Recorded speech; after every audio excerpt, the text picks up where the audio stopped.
সন্ত্রাস করে আটকে রাখা যায় না মানুষকে, এগুলি দুর্বলতা, ব্যর্থতা ঢাকার একটা কৌশল।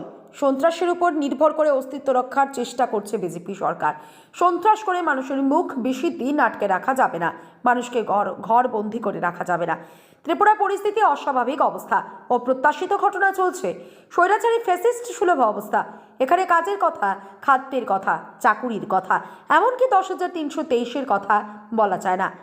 বিলোনিয়াতে আক্রান্তদের বাড়ি পরিদর্শন করার পর সিপিআইএম বিলোনিয়া মহকুমা কমিটির অফিসে সংবাদ মাধ্যমের মুখোমুখি হয়ে এই মন্তব্য করলেন প্রাক্তন মুখ্যমন্ত্রী তথা বিরোধী দলের নেতা মানিক সরকার। গত 27 ফেব্রুয়ারি রাতে বিলোনিয়ার সাতমোড়া বরজ কলোনি এলাকায় মারধর সহ ভাঙচুর 8টি বাড়ি, এর মধ্যে 2টি বাড়িতে অগ্নিসংযোগের ঘটনা ঘটে।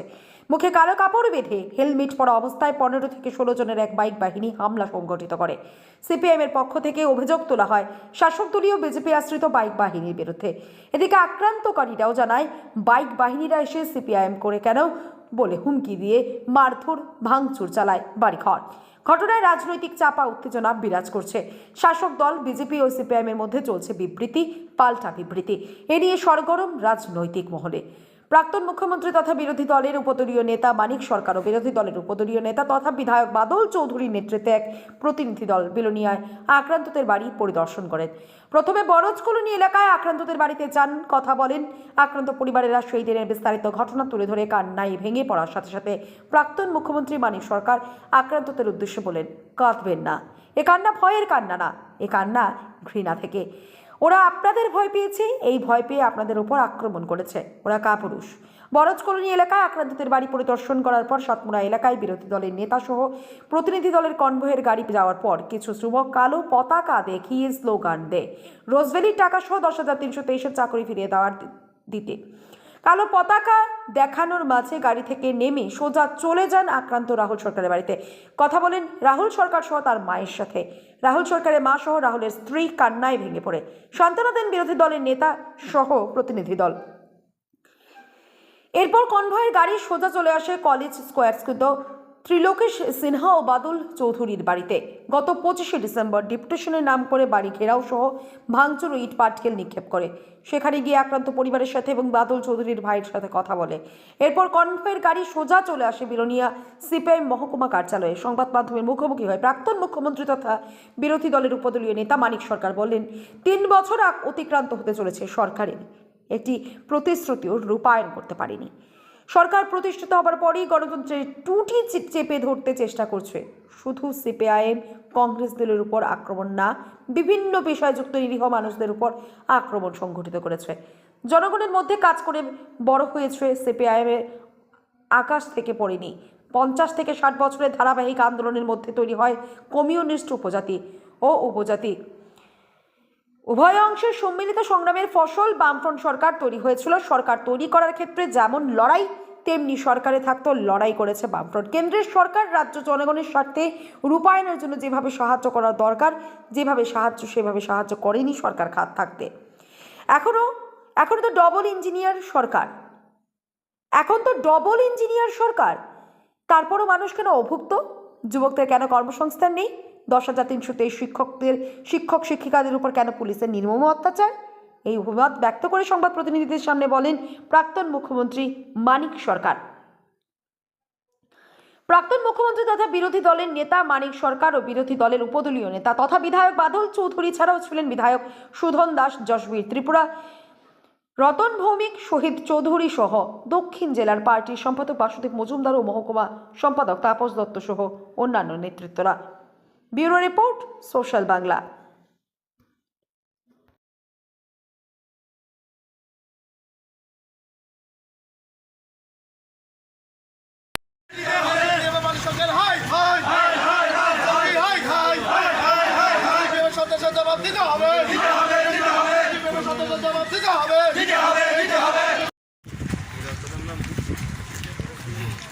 রাস্তাটার নাম রোড হিসেবে নাম নেই,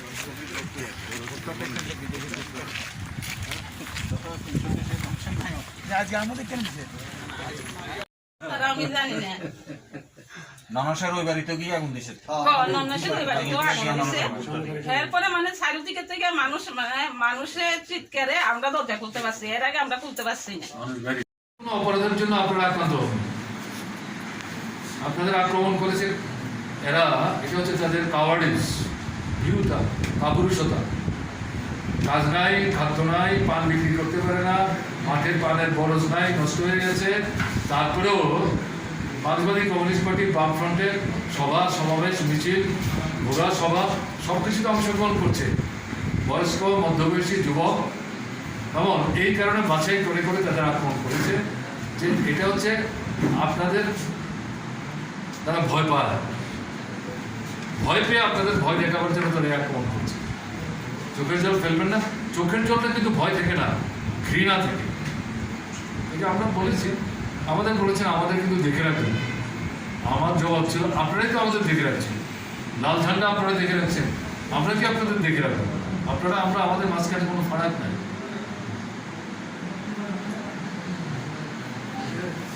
আমি আগেও দেখেছি সাবরুমে, কুয়াইতে এরকম আক্রান্ত মানুষের বাড়ি যখন যাচ্ছি নিজেদের লজ্জা ঢাকবার জন্য, স্বৈরাচারী ফেসিস্ট চেহারা লুকোবার জন্য, আমাদের ঘরের মায়েদের, বোনেদের, গরিব মানুষ রেগার কাজ করে, টুয়েলভের কাজ করে, বলছে ওখানে গিয়ে যদি এই স্লোগান তুলে বাধা না দাও তাহলে রেগার কাজে আর নেবো না, টুয়েলভের কাজে নেবো না।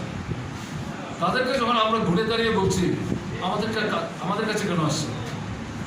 যে সরকারের লোকরা আপনাদের পাঠিয়েছে তাদের কাছে যান। কাজে প্রশ্নগুলো উঠছে বলে আমি একটু নিশ্চিত করে শুরু করলাম।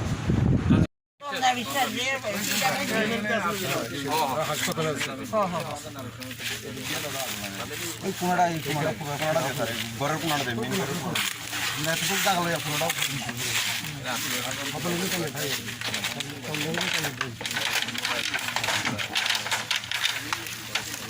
রাজ্যের সার্বিক পরিস্থিতি সম্পর্কে আপনার কি ধারণা?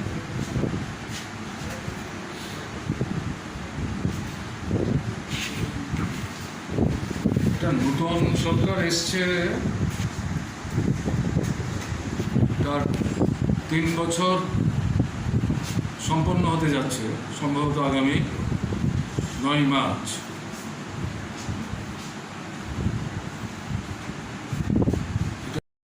তো খারাপ ছিল না,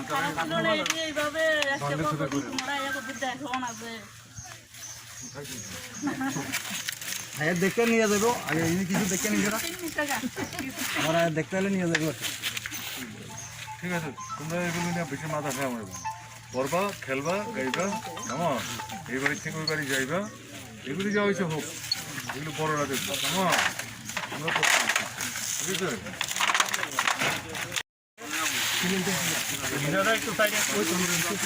বিজয়দা একটু কাজ করে দেন।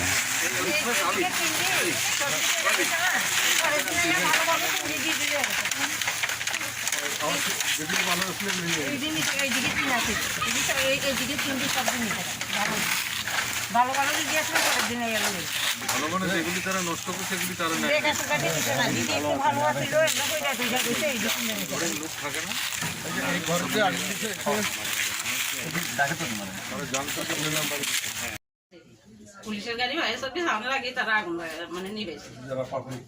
হ্যাঁ, একটা কথা বারবারই বলতে আসলেন যে দিন পেট্রোল মারতে পারে, কিন্তু আমাদের বাড়িতে ঢুকবে এটা কোনো সময় বিশ্বাস করে না। এটা কারণটা কি? কারণ কোনোদিন ঢুকছে না স্যার, আমরা এমন কারণ কোনোদিন ক্ষতি করছি না, আমরা কোনোদিন কারণ ক্ষতি করছি না, অতটুকু আত্মবিশ্বাস আছে।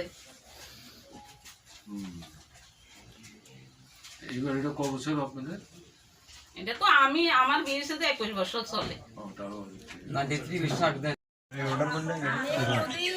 গ্যাসের সিলিন্ডার না খুলতাম সেদিন আমরা সব শেষ হয়ে যেত, মানে ঘুমানোর এইভাবে আমরা ওই বাড়িতে পেট্রোল দিছে ভদ্রমহিলা, তারপরে এটার উপর জল ঢেলে দিচ্ছে, ম্যাচ লাগানোর আগে জল ঢেলে দিচ্ছে, নইলে ওইখানে পেট্রোলের উপর লাগাইতো। আপনি যেটা করলেন এটা তো ঘরে আগুন যদি আপনাদের পরে মানেলা কাটতো তো তারা যদি পজিশনে তারা কাটতো, যদি ডাটা থাকতো আমি একটা হাত হইলো আমি কাটতে তখন আমি নিজে মজা যেতাম না। আপনারা এখন মানে অস্বাভাবিক একটা অবস্থা, অপ্রত্যাশিত একটা ঘটনা চলছে, স্বৈরাচারী ফেসিস্ট সুলভ অবস্থা। এখানে কাজের কথা, খাদ্যের কথা, চাকরির কথা 10,323 বলাই যাবে। আপনারা দেখেছেন মুখ্যমন্ত্রীর সামনে, বাড়ির সামনে গেল, এখন জল কামান কাঁদানে গ্যাস, লাঠি, পুলিশ ঝাঁপিয়ে পড়ল। তার পেছনে মুখে কালো কাপড় বেঁধে দলের কিছু দুর্বৃত্ত তারা এই শিক্ষক শিক্ষিকাদের উপর ঢিল ছুড়ল, কারোর করে মাথাটাতেও ফাটল। 10,323 বর্তমান অবস্থার জন্য আপনি কি মনে করেন যে রাজ্যে বিজেপি নির্বাচন ইস্তাহারের প্রথম যে 10টা অ্যাকশন পয়েন্টস বলেছে, তাতে বলেছে আসলে রোজ ভ্যালির বা চিটফান্ডের তদন্ত করবে, প্রকৃত দোষীদের শাস্তি দেবে। কেমন তোমরা এখন এসছো সঙ্গে? আমরাই তো হাইকোর্টের নির্দেশে একজন আইজি পুলিশের তার নেতৃত্বে টিম তৈরি করে একটার পর একটা চার্জশিট তৈরি করে কোর্টে আমরা সাবমিট করেছি। কারণ সিবিআই সব মামলা নিতে চায়নি। শেষ পর্যন্ত প্রধানমন্ত্রীকে মুখ্যমন্ত্রী হিসাবে আমি চিঠি লিখেছিলাম। তার দপ্তরের যিনি মন্ত্রী ছিলেন তিনি পুদুচেরির মুখ্যমন্ত্রী ছিলেন, কিছুদিন আগে তিনি হেরে গেছেন বিজেপির চক্রান্তে। তিনি আবার চিঠি পাঠিয়ে সিবিআইয়ের মতোই বললেন এগুলো ছোট ছোট মামলা, এগুলি দেখার মতো আমাদের লোক নাই, ফলে আমরা বড় বড় টাকা যেখানে ইনভলভ কয়েকটা নিয়েছি এগুলো তো আমরা পারবো না। সেম কথা এখন আপনারা সরকার এসছেন, যারা আমাদের সম্পর্কে বিভ্রান্তি তৈরি করছে, আপনাদের সঙ্গে কথাবার্তা হয় যে কার কাছে তুলে দাবি করছো? তারাও তো এই দাবি করেছে, তারাই তো মামলা তৈরি করেছে, তারাই তো সিবিআইকে নিতে বলেছে, তারাই তো চার্জশিট তৈরি করে কোর্টে সাবমিট করেছে। এবং তোমরা যাদের হয়ে স্লোগান দিচ্ছ, গলা ফাটাচ্ছ, তারা প্রতিশ্রুতি দিয়েছিল, 3 বছর হয়ে গেল, তারা কিছু করছে না কেন? তাদের তো কোনো দোষ নাই। তারা বরং তোমাদের বুঝিয়ে বলার চেষ্টা করেছে ওখানে যাবেন না, প্রলুব্ধ হবেন না। এরকম কেউ বলেছেন, পত্রিকা বেরিয়েছে।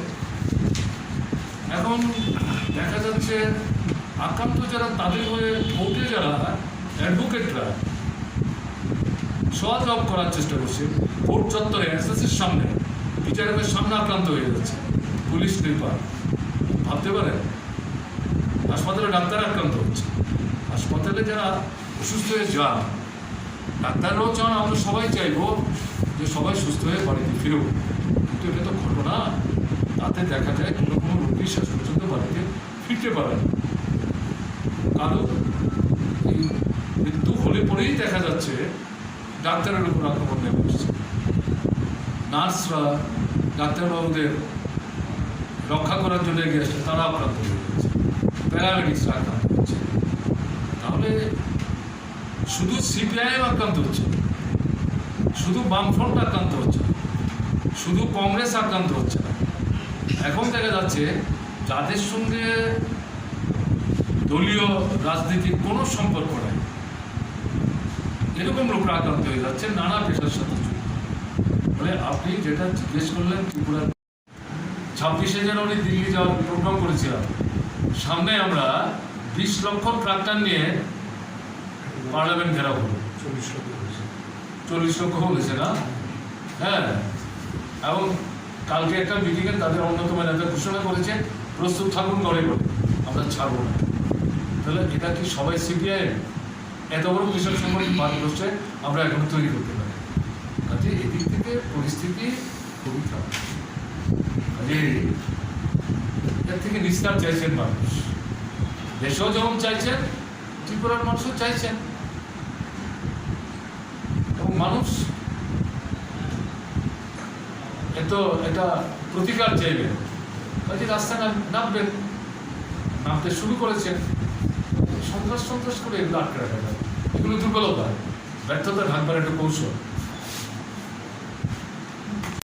ইন্টারেক্ট রেজাল্ট আউট হলো, বিকেলবেলা 4টা থেকে আক্রমণ শুরু হলো, নিশ্চিত আমি যাচ্ছি।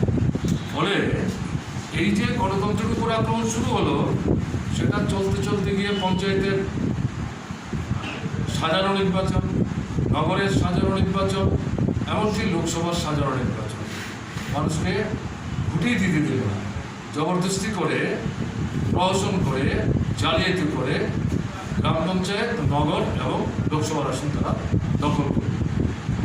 এখন এগুলো দেখা যাচ্ছে যে সমস্ত পত্রপত্রিকা ভোটের সময়ে, ভোটের অনেক আগে থেকেই বামফ্রন্টের বিরুদ্ধচারণ করতে অভ্যস্ত ছিলেন, তারাও সহ্য করতে পারছেন।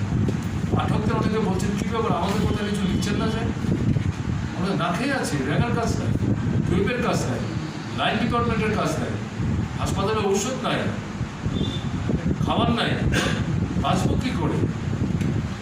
এরকম পরিস্থিতিতে আজকে কোভিড পরিস্থিতি আরও জটিল। এখন সংবাদপত্র যদিও বাণিজ্যিক অধিকাংশ, কিন্তু তারও একটা পাঠক চায়।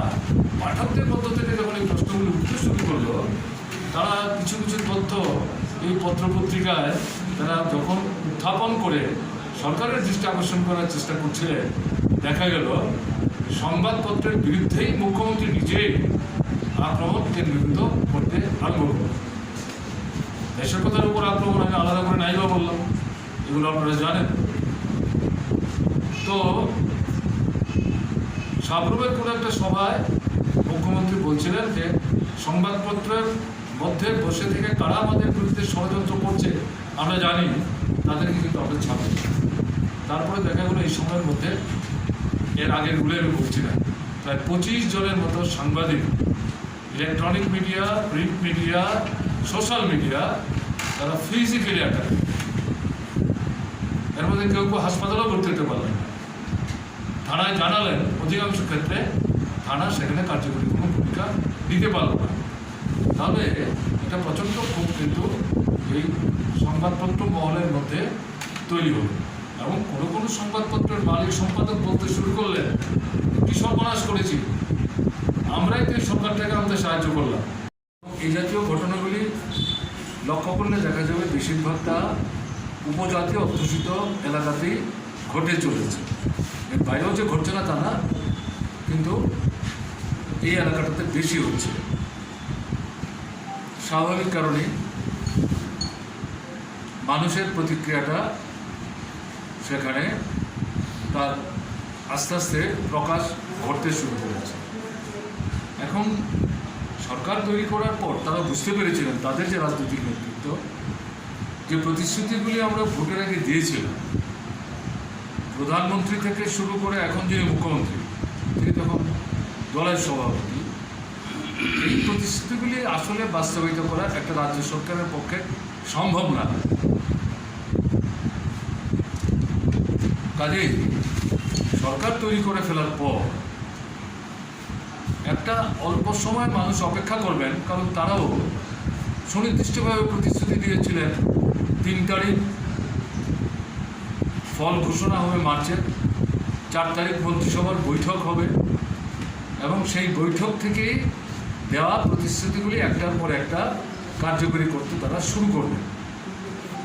তো তারা বুঝতে পেরেছিলেন যে এই প্রতিশ্রুতির রূপায়ণের প্রশ্নে অল্প একটা সময় মানুষ অপেক্ষা করবেন, কারণ তারাই যে সময়ের নির্ঘণ্ট ঠিক করে দিয়েছিলেন প্রতিশ্রুতি রূপায়ণে, একটা স্বল্প সময়ের ব্যবধানে মানুষ জিজ্ঞেস করতে শুরু করবেন, আপনাদের দেওয়া প্রতিশ্রুতি কী হলো, কেমন না? তো এর মধ্যে যেমন ধরুন শূন্য পদ তারা আবিষ্কার করেছিলেন 50,000। মন্ত্রিসভার বৈঠক করেই সিদ্ধান্ত নেবেন 1 বছরের মধ্যে সব পদগুলো পূরণ করে ফেলবেন। 7 সেন্ট্রাল পে কমিশন শিক্ষক ক্যাডারে কর্মচারীদের, যেগুলো বামফ্রন্ট সরকার আর্থিক সীমাবদ্ধতার কারণে দিতে পারলেন না, তারা বললেন আমাদের ভোট দিন, আমরা বাদবাকি সব দিয়ে দেব। একেবারে প্রেস স্কেল থেকে আরম্ভ করে ভাতা ইত্যাদি সমস্ত কোনো কিছু বাদ থাকবে। এগুলো সময়ের নির্ঘণ্টের মধ্যে উল্লেখ করা ছিল। এবং এখনও যদি আপনার সংবাদ জগতের লোক, আপনাদের এই যে ফোনগুলো আছে, এগুলো খুললে পড়ে, সেই সময় ঘাটলে পড়ে দেখা যাবে তাদের বড় বড় নেতারা একবারে তারিখ সময় উল্লেখ করে প্রতিশ্রুতিগুলি দিয়েছে। স্বাভাবিক পরিস্থিতি। এই কারণে এরা সন্ত্রাসের উপর নির্ভর করে অস্তিত্ব রক্ষার চেষ্টা করছে। কিন্তু সন্ত্রাস করে মানুষের মুখ তো বেশি দিন আটকে রাখা যাবে না, মানুষকে ঘরও বন্দি করে রাখা যাবে। যেমন না বিলোনিয়াতে শান্তির বাজারে সবচেয়ে বেশি আক্রমণ করার চেষ্টা করছে, কিন্তু গত 27 তারিখ যে আগরতলায় যৌবনের ঢল নামলো, শান্তির বাজারের বিলোনিয়ার যুবকদের আটকে রাখতে পেরেছে? কি করে আটকে রাখবে? পিঠ তো দেয়ালে থেকে গেছে, পেটে আগুন জ্বলছে, ঘরে খাবার নাই, প্রতিশ্রুতি রূপায়ণ করছে না, মোহগ্রস্ত হয়েছিল, বিভ্রান্ত হয়েছিল। যাদের তাদের সঙ্গে যারা ঘুরেছিল তাদের একটা অংশ কাছে সেদের এনেছিল, এটা হবে না, পারবে না। পরিস্থিতি খুবই খারাপ, দেশের পরিস্থিতিও খারাপ, দেশ চালাচ্ছে বিজেপি, রাজ্যও চালাচ্ছে বিজেপি, কাজে রাজ্যের পরিস্থিতি ভালো করতে হবে। পরিস্থিতি যদি ভালোই হবে তাহলে 3 মাস যাবৎ কৃষকদের এই আন্দোলন চলে দিল্লির সামনে ছিলেন। আমরা তো এগুলো করতে পারবো, ভোটে জিতবার জন্য বলে ফেলেছি সরকার তৈরি করতে হবে, দিনকে রাত, রাতকে দিন আমরা করার চেষ্টা করেছি, মানুষ থেকে মেনে নেবে না। এবং সবচেয়ে বড় কথা হচ্ছে যাদেরকে পরাস্ত করে আমরা সরকারে আসলাম, বামফ্রন্ট, এটা তো জনগণের মধ্যে কাজ করে বড় হয়েছে, এটা আকাশ থেকে পড়েনি। এবং এখানে প্রায় 55-60 বছরের ধারাবাহিক আন্দোলনের মধ্য দিয়ে কমিউনিস্ট আন্দোলন এবং পর্যায়ক্রমে বামপন্থী ফ্রন্ট তৈরি হয় এবং উপজাতি অনুপজাতি উভয় অংশের সম্মিলিত সংগ্রামের ফসল হচ্ছে বামফ্রন্ট সরকার। সরকারে থাকতেও লড়াই করেছে, সরকার তৈরি করার জন্য যেমন লড়াই, সরকারে থাকতেও লড়াই, কারণ কেন্দ্র রাজ্যের জনগণের স্বার্থবাহী কর্মসূচি রূপায়ণের জন্যে যেভাবে সাহায্য করা দরকার সেটা করছিল না, তার জন্য লড়াই হচ্ছে। বামফ্রন্ট সরকারে থেকেও লড়াই করছে, সরকারের বামফ্রন্টের নেতৃত্বে তারাও লড়াই করছে।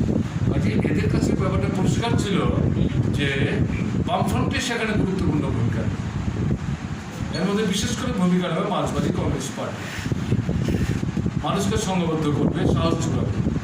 কাজে মানুষ যাতে প্রথম থেকে কথা বলতে না পারে, দাবি টাবি তুলতে না পারে, প্রতিশ্রুতি রূপায়ণের বিষয় সম্পর্কে সরকারকে দৃষ্টি আকর্ষণ করবার সুযোগ না পেতে পারে, তার জন্য প্রথম থেকেই টুটি টিপে ধরো এবং এটা করতে গেলে পরে গণতন্ত্রকে আক্রমণ করতে হবে। আমার বাড়ি আক্রমণ করে, আমার আমরা এবং মৃত্যু হলেও পার্টি ঘোষণা সিপিএম দিয়েছে। পার্টি করি, পুরানো দিনের পার্টি করি, যার জন্য এখনও আমরা পার্টি করি, যার জন্য আমাদের উপরে এই মুসলিমে কিছু পরিবারের উপরে বেশি আঘাতটা আইতে থাকে। এটা হলো কারণ এটা তারা সহ্য হইতে আছে। আমরা যেভাবে মানে পার্টি করি, কিন্তু আমরা কারো ক্ষতি করে পার্টি করছি না। এই 25 বছর তারা সবচেয়ে বেশি আরামে আসলো, তারাও সব কিছু পাইছে, কিন্তু এখন আমাদের উপর তারা বেশিভাবে আঘাত আনতে আছে, বেশিভাবে আঘাত আনতে আছে। তারা এখন আমরা যে পার্টি করি তারা এটা সহ্য হইতে আছে। অথচ কদিন আগে আমাদের বাড়িতে আমরা জামাই আসে, তারপরে এই ঘরে জ্যেষ্ঠ থাকে, হের লোকের দুটো ছেলে আসে। আমরা এটা আমরা তিনভাবে যৌথ পরিবারের মতনই, ভিন্ন হইলেও মানুষ করতে পারে আমরা যৌথ নাকি। আমরা সবসময় বাড়িটা গরম থাকে। এই আমরা বাড়িতে আত্মীয় স্বজন আছে, সবগুলি এই ঘরে খাওয়া হলো, কিন্তু আমার বাড়িটা আক্রমণ ঘেরাও করছে। আমার বাড়িতে নাকি এই মিটিং হইতে আছে করে আমার বাড়িটা রাত 12টা-1টা পর্যন্ত। আমার জামাই আছে, মেয়ে আছে, এই ঘরে এই উদয়পুর থেকে আত্মীয় আছে, হেরার আত্মীয় আছে, সবগুলি খাওয়া এই ঘরে, সবাই খাওয়া এই ঘরে। আমরা এইবারে যে কোনো অনুষ্ঠান এলে সবাই এক করে খাওয়া, যার জন্য একটু আনন্দ উল্লাসটা বেশি হয়, কথাবার্তা বেশি, যার জন্য। তাহলে এই পরিস্থিতিটা চলছে এখন। এরকম অবস্থার মধ্যে দাঁড়িয়ে চাকরি নতুন করে পাওয়া দূরের কথা, চাকরিতে যারা ছিলেন তাদের মধ্যে একটা অংশ হচ্ছে চুক্তিবদ্ধ কতগুলো স্কিমেটিক প্যাটার্নের ওয়ার্ক, এগুলো কেন্দ্রীয় সরকারের প্রজেক্ট, নির্দিষ্ট সময়ের জন্য চাকরিতে নিয়োগ করে। আমাদের সময় শেষ হলে আমরা রিভাইজ করতাম। সেন্ট্রাল গভর্নমেন্টের কাছে আমরা দাবি করেছিলাম এটা রেগুলারাইজ করো, 5 বছর হয়ে গেলো, 7 বছর হয়ে গেলো, 10 বছর হয়ে গেলো, স্কিমটা আমাদের চালাতে হবে। সেন্ট্রাল গভর্নমেন্ট করেনি। এদের কিন্তু প্রতিশ্রুতি ছিল আমরা আজকে সবাইকে রেগুলার করবো, এটা এখন ছাঁটাই হয়ে যাচ্ছে, 100 ছাঁটাই হয়ে যাচ্ছে। 10,330 কথা হচ্ছে। মামলাটাই তো প্রথম, যাতে এরা চাকরি না পেতে পারে কোনো কংগ্রেস দলের তৎকালীন নেতা, পরে তারা তৃণমূল হলেন, পরে তারা বিজেপিতে ঢুকলেন। রাজ্যের হাইকোর্ট, আমরা এটা চ্যালেঞ্জ করে সুপ্রিম কোর্টে গেলাম, ওখানেও রাজ্যের হাইকোর্টের যে রায় এটাকেই সমর্থন করলো। এবং আমাদের কাছে খবর হলো সুপ্রিম কোর্টের যে বেঞ্চে এই রায় দিল, এটাকে সুপ্রিম কোর্টের অন্দরে RSS-এর বেঞ্চ। এবং একটা ঘটনা পরে আমরা দেখলাম সেই বেঞ্চের মধ্যে সবচেয়ে আপনার বয়স্ক যিনি ছিলেন, সিনিয়র যিনি ছিলেন, যেদিন তিনি চাকরি থেকে অব্যাহতি নিলেন সেদিন বিকাল 4টায় গ্রিন ট্রাইব্যুনালের চেয়ারম্যান হলেন। অত্যন্ত আপনার লুক্রেটিভ পোস্ট। এই তো হচ্ছে ঘটনা। কাজেই এই জায়গায় দাঁড়িয়ে আমরা কিন্তু 10,323-এর যাতে বিকল্প শিক্ষক ছাড়া অন্য কাজ পেতে পারেন ভাবনা রেখে কিছু নতুন পদ আমরা তৈরি করেছিলাম। এগুলিও বাধা দিল, বিজেপির লোক দিয়ে চরিলাম থেকে মামলা করলো। এবং ওই যে আপনার বেঞ্চটার কথা বললাম, তারা ভেতরে না গিয়েই এগুলো তারা স্টে করে দিল। যদিও এখন সুপ্রিম কোর্ট স্টে অর্ডার তুলে নিয়ে বলেছে এই চাকরিগুলি বেআইনি কিছু না, সরকার চাইলে আপনারা চাকরি দিতেই পারেন। কাজেই আমি আপনাদের এই বিরোধীতে আসলাম, বাদল চৌধুরীর ভাইয়ের বাড়িতে যে আক্রমণ এবং যে রাস্তাটাতে ঘুরলাম, যে কতগুলি বাড়িতে গেলাম আমরা, 27 তারিখ রাত্রে আমরা সবচেয়ে বেশি আক্রমণ হয়েছে, আর 25 তারিখ বাদল চৌধুরীর ভাইয়ের বাড়িতে আক্রমণ হয়েছে। সেখানে দুটো স্লোগান দেখলাম। একটা হচ্ছে 10,323-এর যে চাকরি, আর রোজবেলি যার থেকে মানুষ ঋণ নিয়েছিলেন, এর জন্য দায়ী হচ্ছে মানিক সরকার এবং বাদল চৌধুরী। তাহলে আমি বললাম চাকরি আমরা দিয়েছি, ওরা চাকরি খেয়েছে, তারপরে আমরা কাজের ব্যবস্থা করেছিলাম, এগুলোকে তারা আটকে দিয়েছে, ভোটের সময় প্রতিশ্রুতি দিয়েছে, এখন প্রতিশ্রুতি খেলাপ করছে। মুখ্যমন্ত্রীর কাছে যখন জবাব চাইতে যাচ্ছে, তখন পুলিশ পল্টন লাঠি কাদাটাকে জল কামান নিয়ে ঝাঁপিয়ে দিচ্ছে। তাহলে দায়ীটাকে যে ছেলেদের দিয়ে এগুলো মানে পোস্টারগুলো লাগানো হয়েছে, একটা বাড়ির সামনে দেখলাম জনপড়ারক ছেলে, বয়স যে বেশি টাকা, তারা যে বাড়িতে যাবো আক্রান্ত বাড়িতে, তার সামনে জড়ো হয়ে স্লোগান দিচ্ছে। যাই হোক, তারা আমাদের সঙ্গে এমনি অন্য কোনো খারাপ ব্যবহার করেন, আমরা তাদের সাথে কথাবার্তা করি, ওই স্লোগানই তারা দিচ্ছে। এরা ভুল করছে। এদের মধ্যে 10,323-এর চাকরি পাওয়া কেউ ছিলেন কিনা বা আছেন কিনা আমি জানি না। এদের সামনে এই সরকার প্রতিশ্রুতির যে খেলাপ করছে, তার যে ব্যর্থতা, তার জন্য লজ্জায় যে মুখ দেখাতে পারছে না, এর থেকে নিজেদের পিঠের চামড়া রক্ষা করবার জন্য তা এটা মানিক সরকার বাদল চৌধুরীর কাঁধে চাপিয়ে দেওয়ার চেষ্টা করছে। রোজবেলি ভারতবর্ষে আমাদের রাজ্যে প্রথম, এর বিরুদ্ধে আমরা আইন তৈরি করে কেন্দ্রের তৎকালীন অর্থমন্ত্রীর সঙ্গে, আমাদের অর্থমন্ত্রী ছিলেন বাদল চৌধুরী, গিয়ে বললেন আপনারা একটা জাতীয় আইন তৈরি করুন, এগুলো বন্ধ করুন। লোক দেখিয়ে গরিব মানুষের টাকা দিচ্ছে, তাতে আমাদের যে আপনার ক্ষুদ্র সঞ্চয় যে প্রকল্প পোস্ট অফিসে মানুষ জমা রাখতেন, সুদ কম পেতেন কিন্তু নিরাপত্তা ছিল, এবং ওই টাকা সরকার ঋণ নিতেন উন্নয়নমূলক কাজে, ওখানে টাকা কম জমা পড়ছে। মানুষ দেখছে যে ওরা এমনভাবে লোক দেখাচ্ছে, 100 টাকা যদি তারা সেখানে জমা রাখে, তাহলে 1 বছরের মধ্যে 300 টাকা 500 টাকা হয়ে যাবে, এরকমভাবে প্রবৃদ্ধ হয়েছে।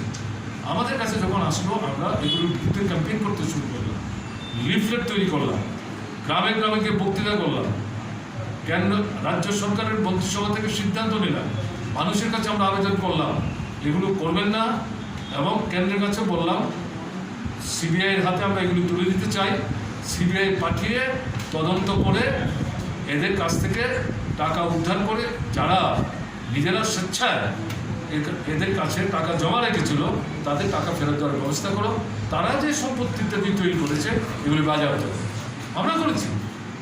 সংখ্যাগরিষ্ঠ মানুষের ভোটকে সরকার গঠন করতে সক্ষম হয়েছিল।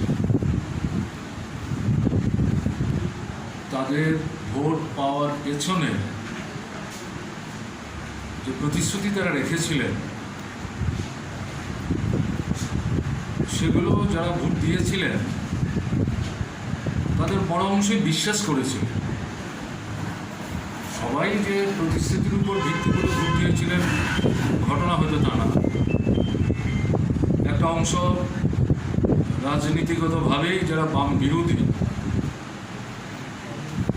তারা প্রতিশ্রুতি ইত্যাদি খুব একটা ধার ধারেনি। বামফ্রন্টকে সরকার থেকে সরাতে হবে, অন্য যে কোনো সরকার,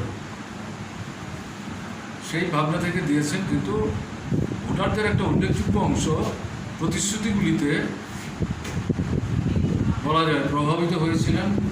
এখন এরা নিজেরাই বলছেন আমরা প্রলুব্ধ হয়েছি। তাতে করে তো যেটা দেখা যাচ্ছে, প্রতিশ্রুতি কোনোটাই তারা কার্যকরী করে। একটা সরকারের বয়স হচ্ছে 5 বছর, 3 বছর হয়ে গেল, কেন্দ্রও তাদের সরকার, রাজ্যও তাদের সরকার। তারা নিজেরাই ক্লেম করেছিলেন কেন্দ্র রাজ্যে একই দলের সরকার হলে পর রাজ্য সরকারের নাকি কাজ করতে অনেক বেশি সুবিধা এবং টাকা পয়সা অঢেল পাওয়া যাবে। ফলে মানুষের প্রত্যাশা যেগুলো বামফ্রন্ট সরকার পুরোপুরি পূরণ করতে পারেনি, সেগুলো তারা যদি নির্বাচিত হয়ে আসতে পারে তারা পুরোপুরি পূরণ করতে পারবে। মানুষ আশায় বুক বেঁধেছিলেন, কিন্তু এখন মানুষ বুঝতে পারছেন এগুলো সবই ছিল তাদের দিক থেকে প্রতিশ্রুতির নামে প্রতারণা, এবং এগুলোর ধারে কাছে এখন তারা নাই।